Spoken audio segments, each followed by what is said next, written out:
Umuwi nga ho pala yung kapatid ko sa Bulacan, Bulacan. Kaya naman hoy, nagpabili na ako doon ng bagoong. Kaya nung pagkakadating, agad-agad ko na ho siyang niluto. Tamang tama ay tag-Indian mango ho ngayon.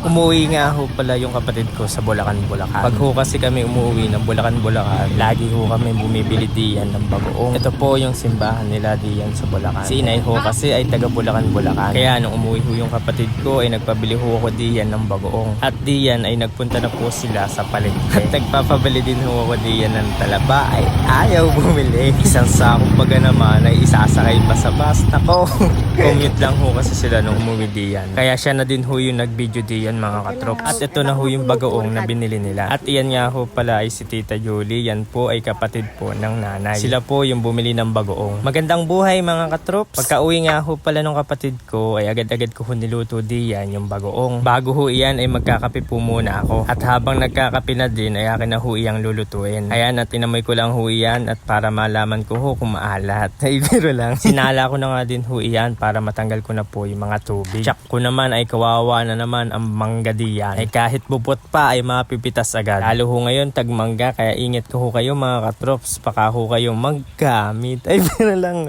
Katapos ko ho siyang salain ay ganyan lang ho yung gagawin ko para ho madurog yung bagoong. Hindi ko nga ho pala na play nung naglagay ako ng suka. Sinalang ko ho lang yung bagoong sa akin talyasi tapos naglagay lang ho ako diyan ng suka. Kung tipong todo video ko pa naman din hindi mo pala na play. Ayan ay todo paliwanag ka na lang. Habang iniiga ko nga ho pala yung suka ay nag-slice lang ako diyan ng sibuyas saka po bawang. Nangawa na nga din ako diyan ng siling I love you. Habang niluluto ko yung bagoong ay tinatarget ko na ho yung mangga doon sa puno. Kinalabaw, piko or Indian mango ay bagay na bagay ho diyan sa bagoong. Siling green, pula po ang akin nilalagay diyan para mas masarap. Mas maanghang ho kasi mas masarap. Di ko lang ho ilalagay lahat ng siling iyan.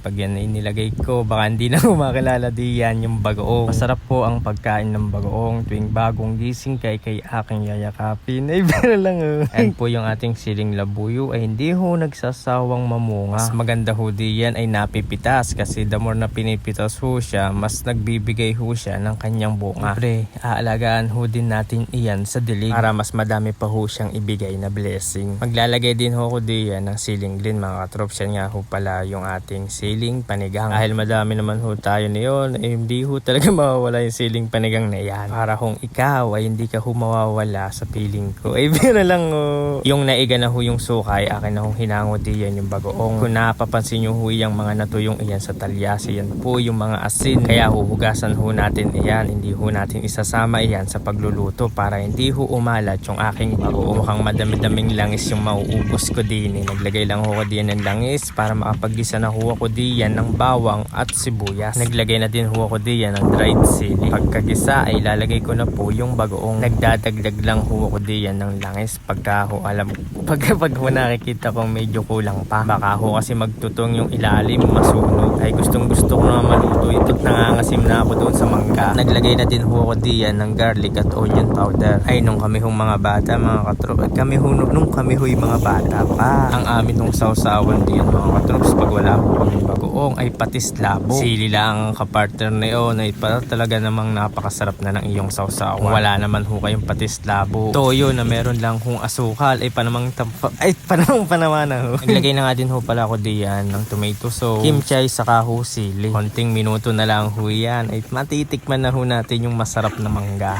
Ang pinasarap hong mangga. At ang huli ko nga po palang ilalagay diyan mga katrops, yan nga ho ay asukal. Ay bahala ho kayo kung gaano ho kadaming asukal ang inyong ilalagay. Depende ho sa tamis na inyong gusto. Huwag nyo hong titigilan ng halo para hindi ho mamuo yung asukal. Okay lang ho kung pag-ibig ho natin yung mabubuo. Huwag lang ho yung asukal. Ay biro lang ho. Pag ganyan na po yung ating bagoong ay ihanda mo na yung panungkit at manunungkit na ho tayo ng mangga. Kaya pagkaluto po ng aking bagoong ay nagpunta na ho ako diyan sa manggahan. Nakikita mo pa lang sa taas ay kay napapanguyan at nangangasim na ay kahit hindi naman ho maasim. Yan nga ho ay Indian mango. Dini ho sa aming probinsya ay pag ganyan hong tag Indian mango na umaga ay kadami hong laglag vlog. Yung iba nga ay pinupulutan pa yan. Panggalaang ay sapat na. Ay kahit gaano kakataas, kay aking kukunin. Yan palang panungkit ay hindi ho akin yan. Nakita ko lang ho diyan. Ay akin na hong hiniram. Nagsabi naman ho ako doon sa panungkit saka sa puno. Hindi ho talaga panungkit iyon. Yun ho ay sa mangingis na. Nilagyan ko lang ho ng kawad para yung matataas ay makuha ko. Pag ho kasi yung mga bagsak ang kinuha natin ay mga sobrang hinog na po iyon. Pwede pa naman po yung kainin mga katrops. Pero mas gusto ko itong maniba, yung medyo madilaw-dilaw ng kaunti. Ay kahit asin nga lang